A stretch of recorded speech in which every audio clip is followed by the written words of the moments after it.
Bobi Wine has come out to reveal that when the Intelligence Council visited his wife when they attacked their home, before they attacked their home, I think, they came to tell his wife that Bobi Wine should come out and work with government. And for me, if indeed it is true, if he's not blackmail, it was a low moment for their religious Intelligence Council. Bobi Wine said these statements. But when the Intelligence Council went to my house, what they were asking my wife to do, number one, there were two things. First is to warn me not to destabilize the country. And two, asking whether I'm willing to sit down with General Museveni. And I've said it many times, that we are not disagreeable to dialogue, but not transactional dialogue. And also reasserting ourselves that it's only free people that negotiate. But I hear that they are suggesting to have negotiations with the government to allow me to return to my country and to allow the political party I lead to be recognized as a legitimate political party. So I wonder what they nominated to run for president. I'm a freedom fighter, I just want to be free to choose. It is like asking a slave, what do you want to do with your freedom? Do you want to use it to go to New York? Or to go to, I just want to be free. I want to be free to choose. Now what if I'm a capitalist? Does that mean I don't deserve freedom? What if I'm a socialist? Does that mean I'm not supposed to get freedom? I thought freedom is the right to choose among options. As of now, we want the freedom to be citizens in our country. We want the freedom to have a vote. We don't have a vote in Uganda. We want the right to choose whether to be capitalist or socialist or none of the above. We don't have to explain, I don't have to explain to you whether I'm socialist or capitalist in order to be allowed to be free. So all we want is to be free. That is Bobi Wine.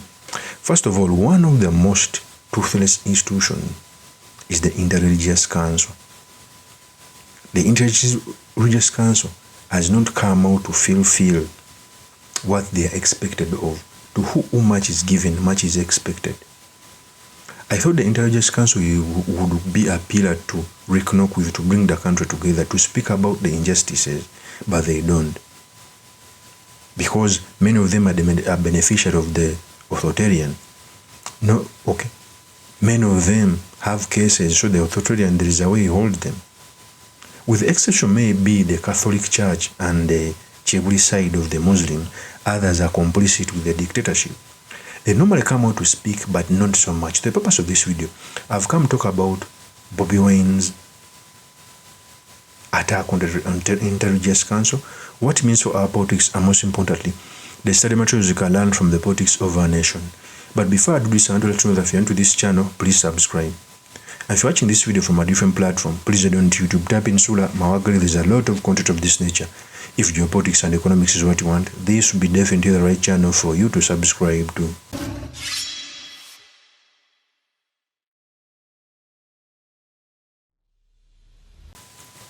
One, the reason why I'm coming out to say that the Intelligence Council has a lot of powers, themselves they don't know, is very many people believe in religion more than anything.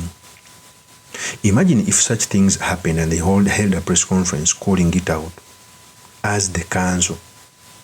Visiting was not enough. It is the truth. Because our politics is becoming dirty. As General Museveni is leaving power, a more autocratic regime is shaping. And when autocracy hits, no one will be safe. There was a time when General Lum was killed because of the poor administration. So at the end of the day, everyone will test bad leadership.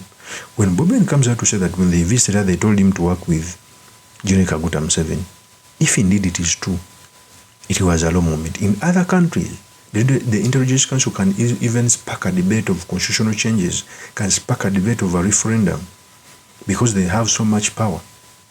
Okay? It is the truth. Because the General Museveni of 1980 is not the same as today. This one is so authoritarian. It is the truth. Okay? Bobi Wine also continued to talk about the plight when General MUHOOZI was looking for him in the country, which is unfortunate. Imagine if religious leaders would come out and sermon each and every Friday and Sunday about what is happening in the country. The same with cultural institutions when Bobi Wine was being looked at. Because Bobi Wine is a leader of a cause, which we all see. Even if you are in the NRM, you clearly see that NRM is doing some wrong things. You cannot tell me that a person who ran for presidency is now being hunted left and right and center after election. Bobi Wine continued to say this. Chief of Defense Forces tweets having killed 24 political opponents and tweets that he orders his military publicly to look for the president. So this, in many ways, is a slap in the faces of those that talk about human rights, that talk about democracy. And it speaks to the silent acceptance of this.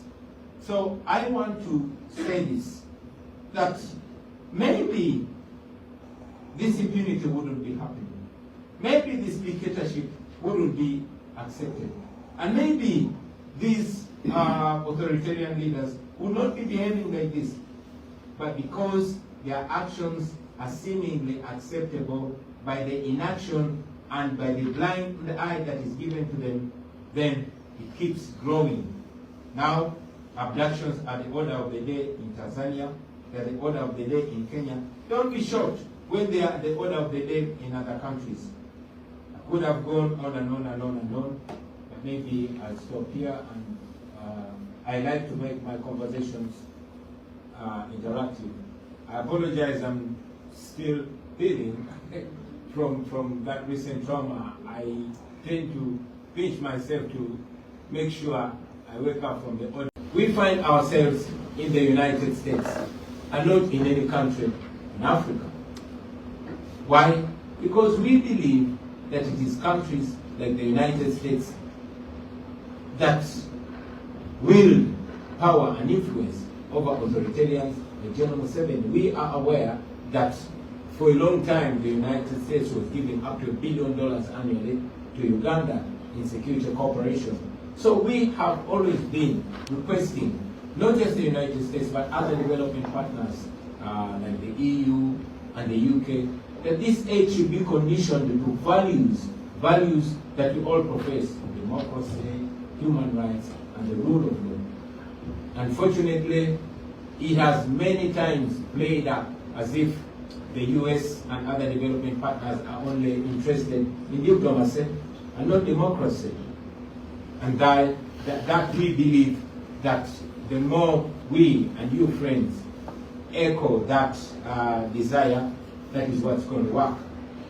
Many times the US seems to be persuaded by security cooperation, but not democracy, not the promotion of human rights, which is very disturbing in our case.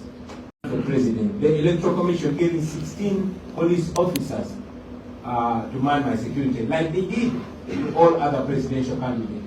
Interestingly, after my exit from the country, all of them were rounded up and detained.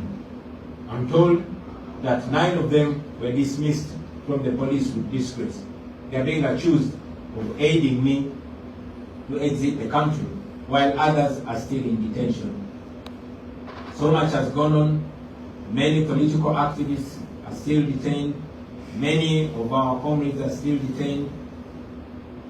But I hear that they are suggesting to have negotiations with the government to allow me to return to my country and to allow the political party I lead to be recognized as a legitimate political party. So I wonder what they nominated to run for president.